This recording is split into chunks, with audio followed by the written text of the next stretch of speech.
Queridos irmãos, a graça e a paz do nosso Deus seja com todos. Quero convidá-los, enquanto as crianças terminam de se retirar, para abrirem as suas Bíblias. Eu estou assim meio tropeçando nas palavras, né?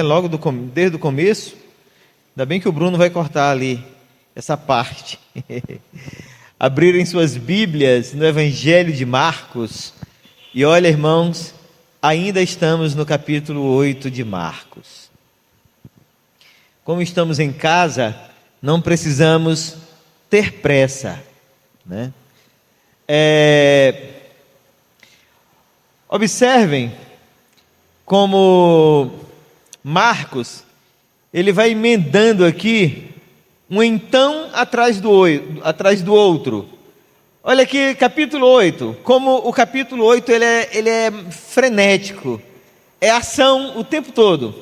Versículo 22, ele diz assim: então chegaram a Betsaida. No versículo 27 ele diz: então Jesus e os seus discípulos partiram para as aldeias de Cesareia de Filipe. No versículo 31 ele diz: então começou ele a ensinar-lhes. 34, então convocando a multidão. Observe como Marcos faz isso, queridos, para mostrar a dinâmica do ministério de Jesus, como ele estava sempre em ação. Hoje nós vamos para o terceiro então, tá bom? É o que vai do versículo 31 até o versículo 34. Diz assim: então começou ele a ensinar-lhes que era necessário que o Filho do Homem sofresse muitas coisas, fosse rejeitado pelos anciãos, pelos principais sacerdotes e pelos escribas, fosse morto e que depois de 3 dias ressuscitasse. E isto expunha ele claramente. Mas Pedro, chamando-o à parte, começou a reprová-lo.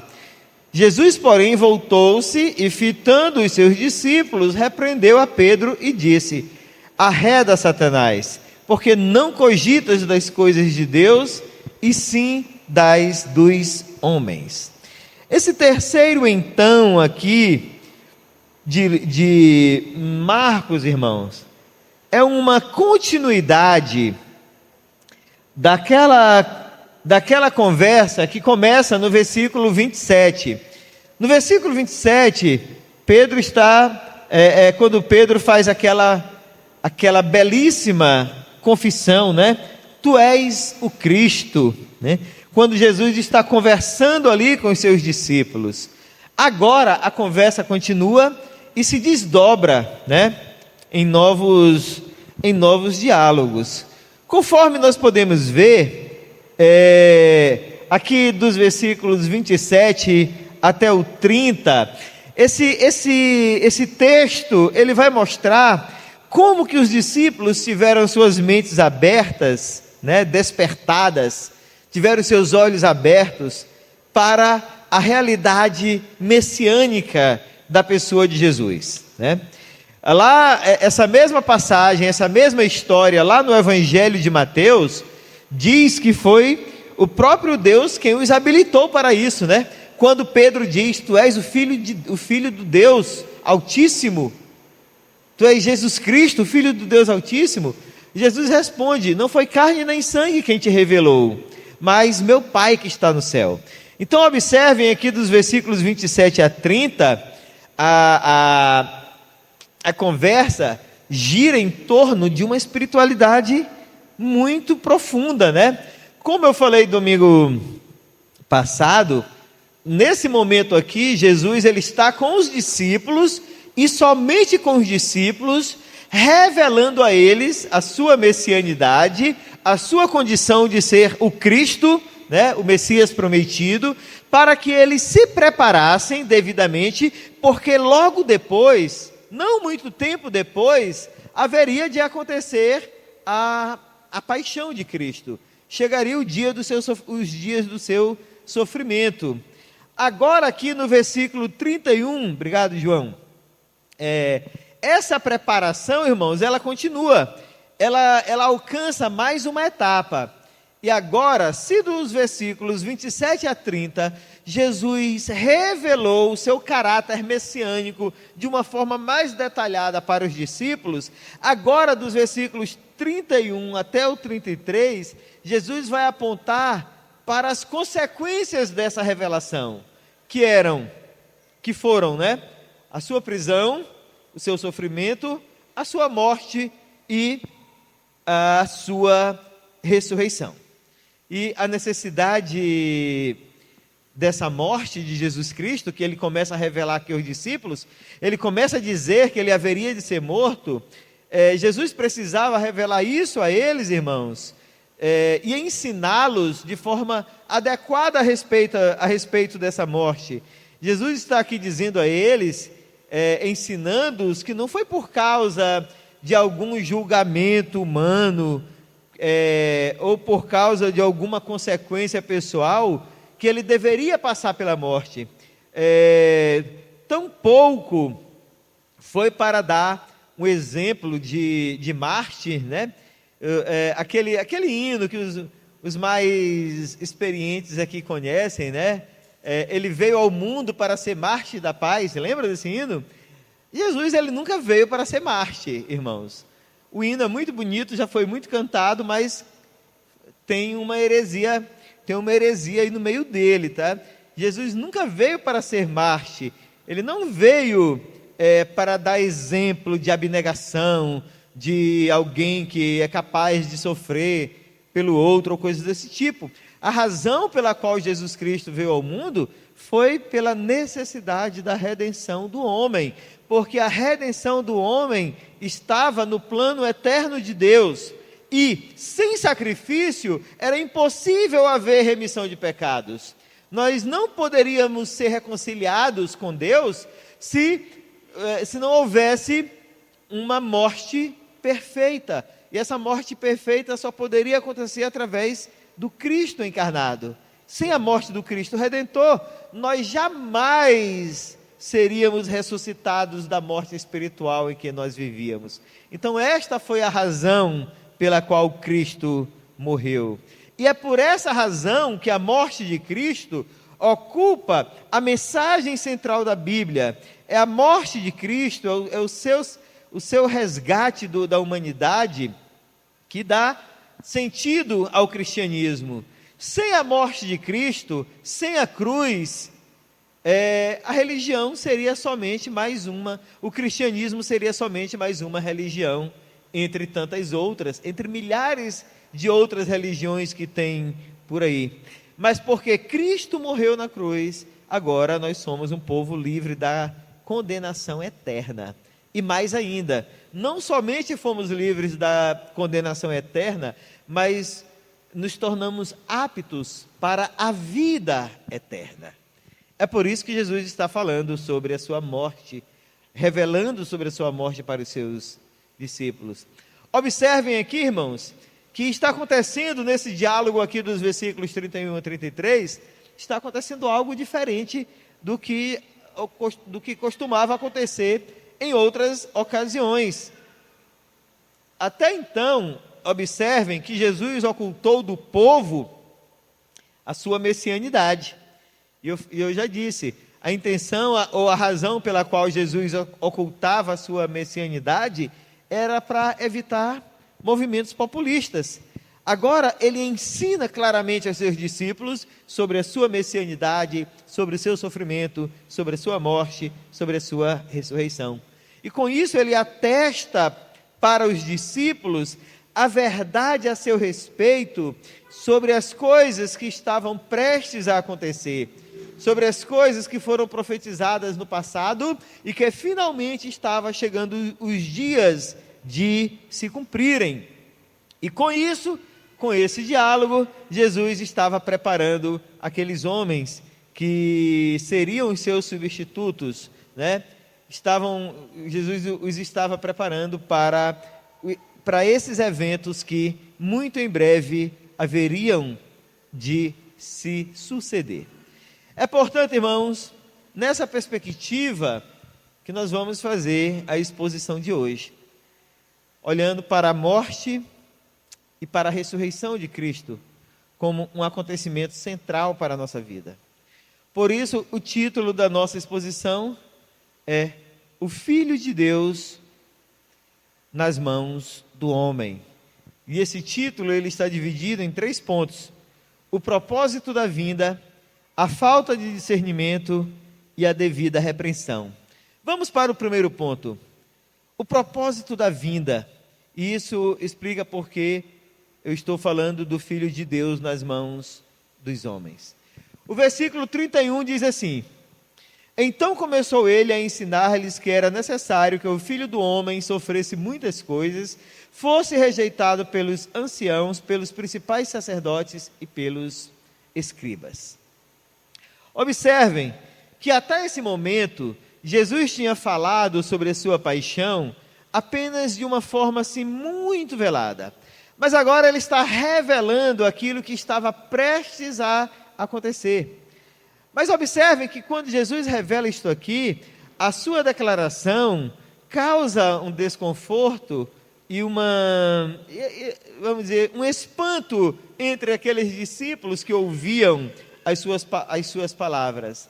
Afinal de contas, era uma informação nova e inesperada para eles.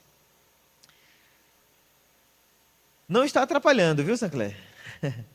Como eu tenho dito, o choro das crianças é a voz da aliança de Deus com os homens. Falando nisso, estou aqui lembrando a conversa. Me permitam aqui um parêntese. A conversa do Benício, viu, Janilce? Está me lembrando a primeira vez que eu preguei aqui, que o Nicolas conversava desse jeito. Lembra? Era exatamente esse idioma aí que o Nicolas estava falando no primeiro dia que eu preguei aqui. Mas vamos voltar. Essa conversa, essas declarações de Jesus, elas causaram desconforto e até um espanto entre os discípulos, porque até então, irmãos, eles não tinham dimensão dos acontecimentos que estavam por vir. É por isso que eles reagiram de um modo muito errado, né? E a reação errada desses apóstolos, ela é aqui representada por Pedro, que era sempre quem estava à dianteira, era sempre quem se manifestava primeiro, e que agora, mais uma vez, se apresenta, e porque não entendia, ele se expressou de uma forma completamente equivocada. Irmãos, eu já disse para vocês que a partir do capítulo 8, versículo 27, o Evangelho de Marcos, ele faz como se fosse assim, uma dobra, né? Marcos inaugura a segunda metade do seu Evangelho, certo? E uma característica muito forte que nós vamos perceber, foi assim na unidade anterior e é assim também nessa unidade, é que a partir daqui Jesus ele se dirige muito que exclusivamente aos seus discípulos, né? Daqui em diante, observem que até o final do Evangelho de Marcos, ele vai se referir à multidão somente mais uma vez. Se na primeira parte do Evangelho ele falou muito ao povo, agora ele está falando quase que exclusivamente aos discípulos. Somente uma vez ele vai se referir à multidão, e nessa ocasião ele está preso, é quando ele está diante de Pilatos, e a multidão lá ensandecida, lá embaixo, pedindo a sua crucificação, né? E ele se remete à multidão ali, por um momento. Mas aqui, irmãos, observem como Jesus está fazendo aqui um esforço, para que os discípulos entendessem a sua missão. Ele usa aqui, né, no versículo 31, uma expressão que o profeta Daniel costumava usar, o Filho do Homem, para mostrar, quando Jesus diz assim, que era necessário que o Filho do Homem sofresse muitas coisas, ele está aqui usando aqui uma linguagem do momento, né? Ele está aqui despertando o gatilho na mente dos discípulos, para que os discípulos lembrassem que realmente havia uma profecia a respeito de alguém que haveria de padecer pelo povo, que o profeta Daniel um dia havia falado a respeito disso, e o que Jesus está querendo despertar na mente dos seus discípulos é que agora havia chegado o tempo do cumprimento dessa profecia. A sua expressão, quando ele diz que era necessário que o Filho do Homem sofresse muitas coisas, é muito significativa, irmãos, nesse esforço de Jesus de despertar esse entendimento na mente dos seus discípulos. Quando ele diz assim que era necessário, quando Marcos escreve, registra esse termo, que era necessário, ele está repetindo aqui as palavras de Jesus de uma forma assim bem proposital. Porque a palavra necessário aqui, ela quer comunicar que a morte de Jesus era inevitável. Quando ele diz que era necessário que o Filho do Homem sofresse, a expressão usada aqui por Marcos foi um termo que, para alguém que falava grego, que tinha cosmovisão grega, que entendia a linguagem comum, era uma declaração que sintetizava a presença de algo inescapável. Era impessoal, mas era inescapável. Era um acontecimento que tinha de se realizar. Era impossível que não se realizasse. Então, quando Jesus disse que era necessário que o Filho do Homem padecesse, Jesus está dizendo aqui, olha, isso aqui não tem como mudar. Isto aqui vai acontecer, isto aqui é um fato que não há como fugir dele. É interessante, irmãos, que o Antigo Testamento ele nunca usa essa expressão nas suas profecias a respeito de Jesus, porque por uma razão muito simples. Esse aqui era um termo muito próprio da língua grega, né? E quando Jesus diz que era necessário que ele sofresse, que ele fosse entregue nas mãos dos homens, os discípulos entenderam a força das suas palavras, porque o que Jesus estava dizendo a eles eram coisas que a palavra que Jesus usa era usada para coisas que realmente não tinha como fugir.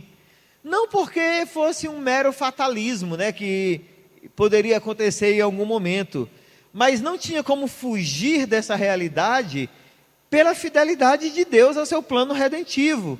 Portanto, era impossível evitar.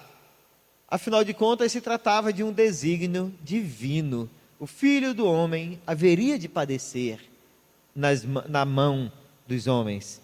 E observem que, diferente das profecias do Antigo Testamento, que por mais que se referissem ao Messias e ao seu sofrimento, faziam isso normalmente de uma forma indireta, né?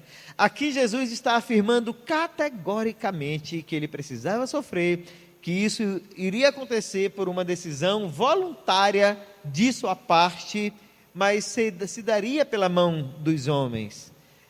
Ou seja, Jesus não estava somente prevendo o seu sofrimento, mas ele estava ensinando aos discípulos sobre a necessidade do seu sofrimento para que o plano de salvação pudesse se realizar devidamente.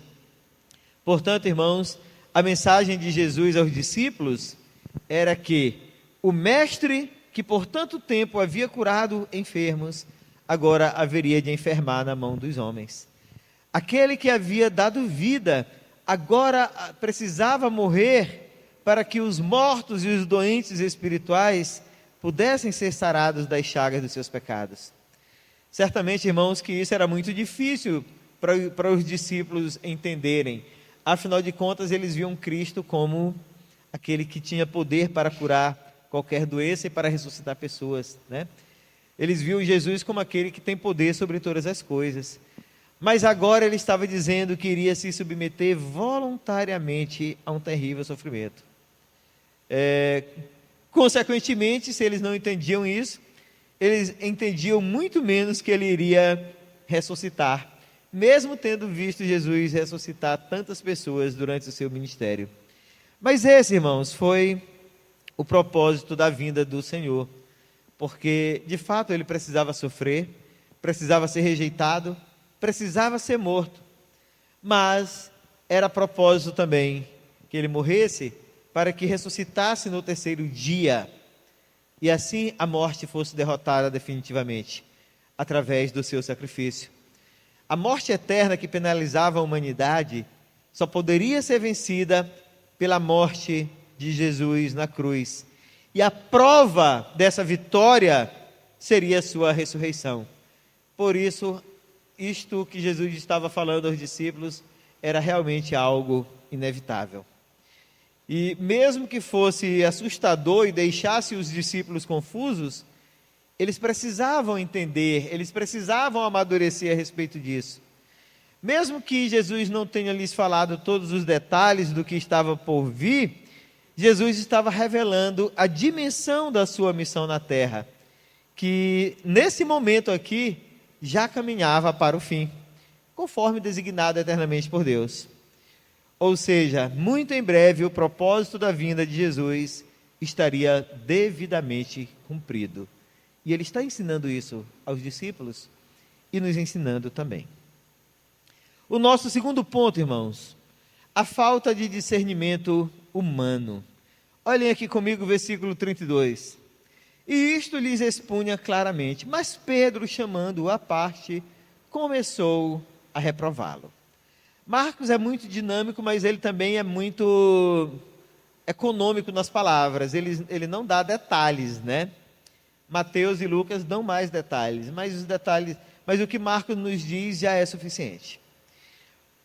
Irmãos, a falta de discernimento humano. Veja que mesmo sem entrar em detalhes sobre seu sofrimento, as palavras de Jesus, elas eram muito claras para não deixar dúvidas sobre o que haveria de se suceder em breve. Se antes ele havia falado de uma forma velada, né? Agora ele fala de uma forma assim bem clara. Os irmãos podem olhar comigo, lá no capítulo 2, no versículo 20, Jesus diz assim: dias virão, contudo, em que lhes será tirado o noivo, e nesse tempo jejuarão. Jesus, claro, falava da sua morte, mas nessa ocasião, lá no início, ele ainda está falando de uma forma assim bem discreta. Mas agora os discípulos estão sendo instruídos sobre os acontecimentos que se sucederiam de uma forma mais clara. E, como sempre, coube a Pedro a tarefa de representar o grupo diante daquelas notícias que os assustavam. É interessante observar, irmãos, que esse mesmo Pedro, há pouco tempo havia feito uma das mais belas declarações a respeito de Jesus, quando disse: tu és o Cristo, o Filho do Deus vivo. Mas observem que agora ele tem uma reação completamente diferente.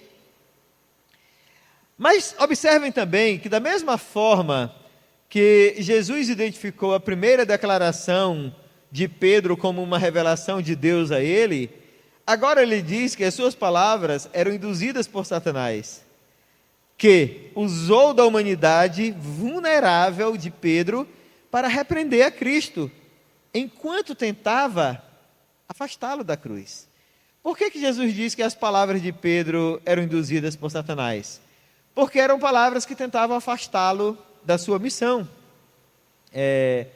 E esta aqui, irmãos, saibam, foi mais uma tentativa de Satanás de evitar a morte de Cristo, porque ele sabia que no dia que Cristo morresse, a sua derrota seria decretada definitivamente. Desde o início, Satanás tentou evitar a morte de Cristo. Ele tentou evitar a morte de Cristo nos dias de Moisés, quando o faraó ordenou que os filhos das mulheres hebreias fossem todos mortos, e Moisés escapou no meio daquele infanticídio. Ele tentou evitar a morte de Cristo, quando a linhagem real foi por várias vezes, tentaram exterminar por várias vezes a linhagem real, nos dias do reino dividido, antes do cativeiro babilônico. Satanás tentou evitar a morte de Cristo quando Herodes o Grande soube que tinha nascido um menino em Belém e mandou matar todas as crianças abaixo de 2 anos, e Jesus foi se refugiar no Egito com seus pais. Satanás tentou evitar a morte de Cristo aqui, irmãos, quando Pedro disse: Senhor, tem pena de ti mesmo, e repreendeu a Cristo. E a última tentativa de Satanás de evitar a morte de Cristo é quando ele já estava na cruz, e aquele soldado romano dizia: se tu és o Filho de Deus, então desce dessa cruz, te livra dela. Todas essas foram tentativas de Satanás de evitar que Cristo morresse na cruz. E é por essa razão que a morte de Cristo é tão central na Bíblia e tão indispensável para a nossa vida. Essa reação de Pedro aqui, irmãos, foi induzida por Satanás, mas ela foi resultado do conceito humano, da percepção humana de Pedro, a sua cosmovisão da época em que ele vivia. Afinal de contas, para um judeu, uma pessoa comum do século I, o Messias, alguém que se autoproclamava Messias, era alguém revestido de poder e de glória. Como é que o Messias que eles acreditavam estava dizendo que ia morrer, que ia padecer, que ia sofrer, e coisas desse tipo? Esse conceito, estabelecido no senso comum, ele se manifesta e se revela aqui nas palavras de Pedro, mostrando que apesar de toda a instrução que ele recebeu, ele ainda precisava aprender mais. Como bem disse, dos teólogos da atualidade, J.C. Ryle disse, falando sobre isso, ele disse que a graça e a fraqueza misturaram-se na vida de Pedro, mostrando que o melhor dos santos ainda é uma criatura sujeita a falhas. Para alguém que há bem pouco tempo havia dito: tu és o Cristo, Filho do Deus vivo, agora ele está dizendo: Senhor, tem pena de ti mesmo, sem entender que estava sendo apenas influenciado por um pensamento maligno.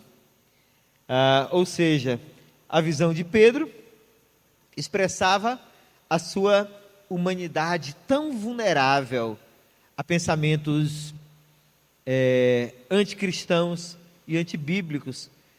E se há pouco tempo ele tinha recebido uma revelação divina para fazer aquela declaração, agora ele está expressando a sua mera compreensão particular, ignorando dessa forma, irmãos, toda a realidade espiritual presente nas palavras de Jesus. Ele está ignorando inclusive as profecias a respeito de Jesus, como por exemplo a profecia de Isaías 53, que fala do servo sofredor. E é por falta desse discernimento espiritual que ele se sentiu à vontade para repreender a Jesus pelas palavras que ele dizia.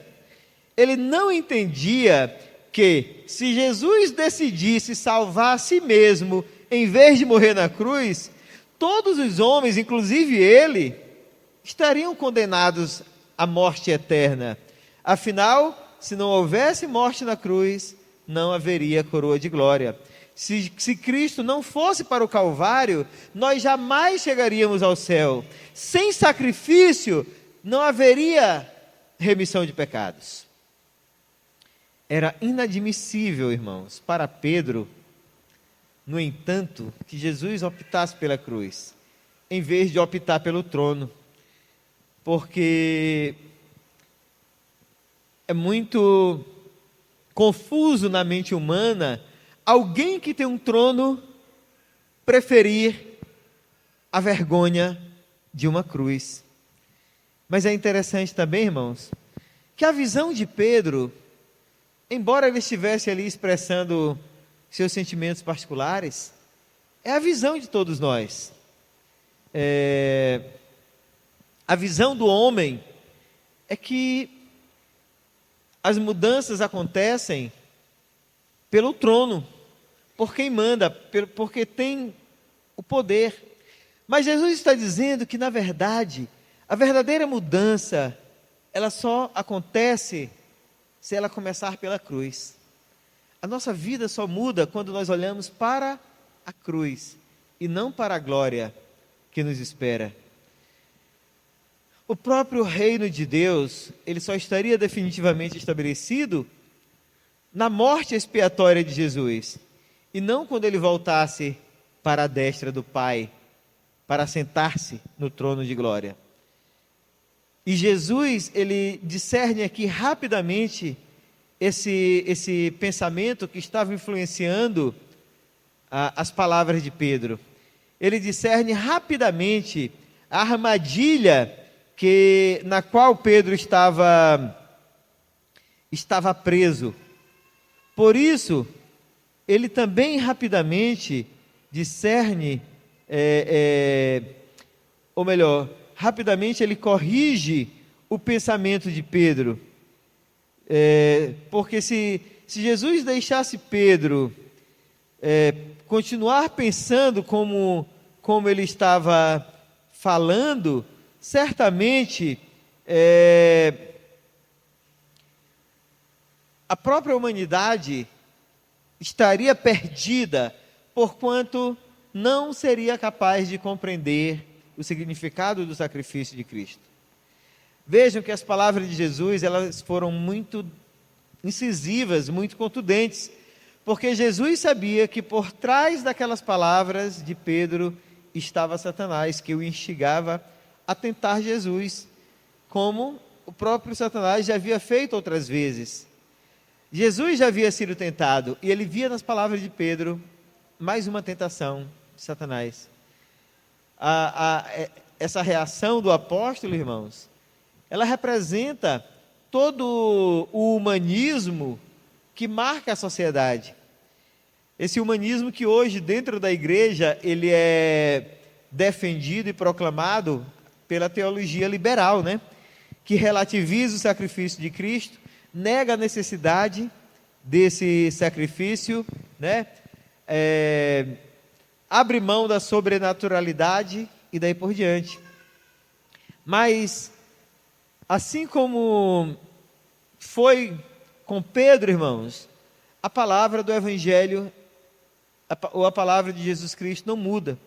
Mesmo que ela seja loucura para o mundo, ela é a mensagem central para o cristianismo. Jesus chama o pensamento de Pedro de satânico, né? Mesmo que isso mesmo que isso tenha trazido algum desconforto, e até mesmo escandalizado aqueles irmãos que estavam lá com ele. Mas por que Jesus usa essa expressão tão dura? Porque as palavras de Pedro, elas tinham o objetivo de tirar Jesus do caminho estabelecido eternamente. Aquele caminho que havia sido proclamado pelos profetas, por João Batista e por tantos outros homens. Veja bem, Pedro, ele queria os benefícios do Messias. Ele queria os benefícios do Salvador. Porém, ele não entendia que isso só seria possível se antes o Messias cumprisse todos os desígnios divinos para a sua vida. Irmãos, mas fazendo aqui defendendo um pouco aqui a Pedro, né? Observem, Pedro foi um homem que ele abandonou tudo para seguir a Cristo. Aí de repente ele ouve de Cristo: olha, eu vou morrer, vou sofrer, vou morrer, vou padecer, vou ser entregue na mão dos homens. Observe que Pedro, ele já havia dado provas de que ele acreditava em Jesus. Aqui no versículo 29 ele diz: tu és o Cristo. Mas para ele, para Pedro, parecia assim demasiadamente humano aceitar que seu mestre teria que agonizar numa cruz. É por isso que ele se sente no direito de repreendê-lo. Além disso, se dispor a ir para a cruz, na mente de Pedro, parecia que Jesus estava se colocando contra Deus, porque não fazia sentido nenhum o Deus Todo-Poderoso obter alguma coisa na cruz. Assim como não faz sentido para a maioria das pessoas hoje em dia. Mas como? Na cruz. Obter a salvação pela cruz? Não há um meio mais digno? já que a cruz é símbolo de vergonha e de dor, né? É por isso que Pedro reage. E eu creio que se nós estivéssemos no lugar dele, pelo zelo que nós temos por Jesus, talvez nós tivéssemos uma reação semelhante.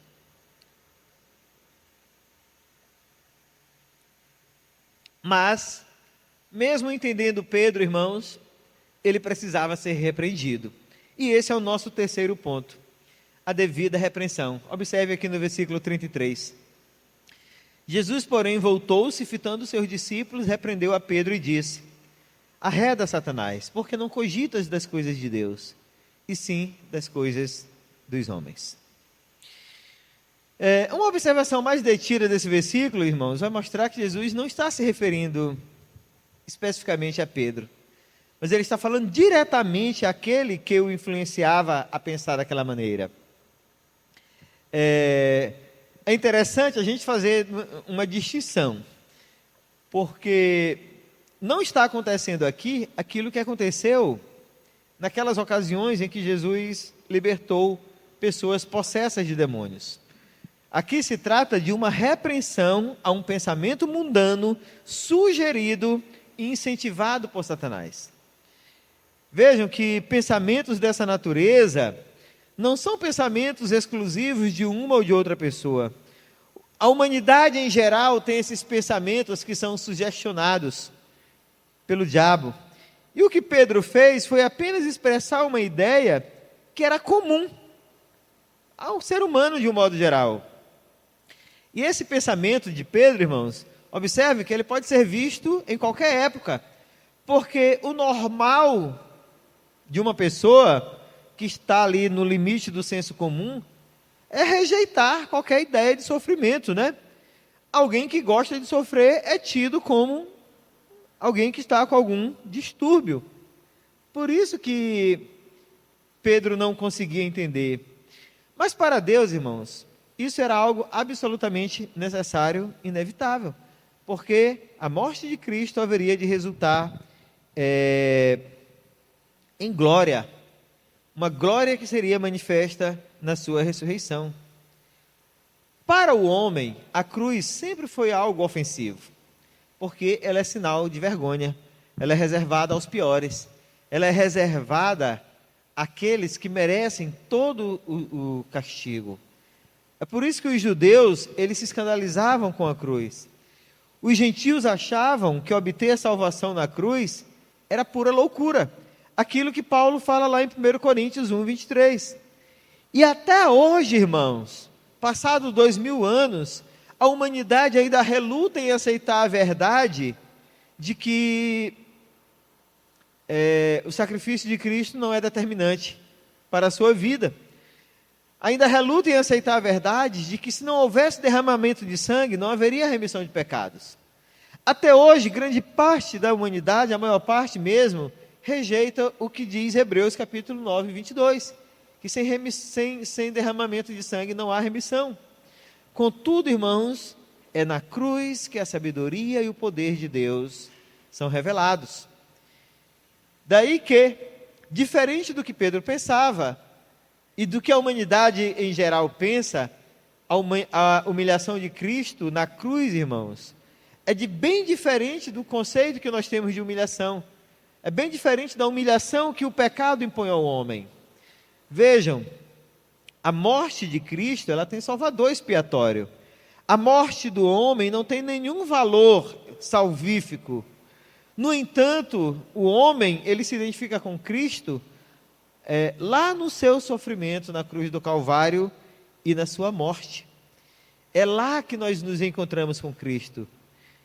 É por isso também que, assim como essa verdade é rejeitada pelo mundo, nós também somos rejeitados, e a nossa mensagem, ela é rejeitada, ela é resistida por muitos. E é por tudo isso, irmãos, que Jesus voltou-se para os discípulos e fala especificamente a Pedro, o repreendendo. Pedro não estava possesso de um demônio maligno, mas os conceitos malignos estavam ali no seu conselho para Jesus. E de forma assim muito sorrateira, se passando por alguém que se importava com o bem-estar de Jesus, ele tentava desvirtuar a missão que foi confiada ao Senhor. As últimas palavras de Jesus aqui, irmãos, nos fazem pensar que Pedro pensava que estava dando conselho espiritual. Afinal de contas, há tão pouco tempo atrás, ele já havia dito, né? Tu és o Cristo. Mas Jesus corrige o pensamento de Pedro e diz, olha, tu cogita das coisas dos homens. Ou seja, tu estás falando do espírito da tua época, que domina a cabeça dos incautos. Tu está falando daquilo que o homem não espiritual fala. Ou seja, Pedro estava refletindo, irmãos, aquela verdade defendida pelo mundo, aqueles conceitos defendidos pelo mundo, que são conceitos influenciados por Satanás. Não são coisas identificadas como malignas, né? E quando é vista de forma relapsa, até parecem boas, mas que são contrárias ao pensamento que vem de Deus, que são contrárias à sua palavra inspirada. Pensamentos, né, conceitos, que parecem assim tão bons, tão justos, tão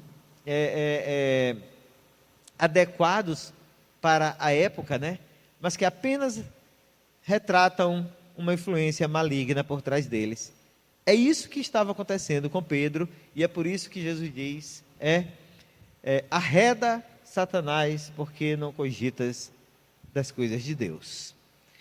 E foi por este motivo que Pedro precisou ser duramente repreendido. Queridos, diante disso, eu os convido a fazermos as aplicações de praxe. E a primeira aplicação, irmãos, é que Cristo ele não é obscuro na sua mensagem. A mensagem de Cristo ela é clara no seu propósito. Nós é que precisamos entendê-la e obedecer ao seu chamado. Precisamos entender, inclusive, que o sofrimento ele faz parte da nossa caminhada da fé e que nós estamos precisando estar prontos a lidar com ele. O sofrimento é algo do qual nós não podemos escapar. A Bíblia nos mostra claramente a razão da morte de Cristo. E entender que Cristo precisou sofrer e morrer se torna libertador para nós. Saber que Cristo assumiu o nosso lugar na cruz é o caminho para uma vida de comunhão e de louvor a Ele. Portanto, irmãos, se ser cristão exige abnegação, sofrimento e renúncia de nossa parte, que entendamos isso como o preço que precisamos pagar para que possamos desfrutar do preço que Cristo pagou por nós.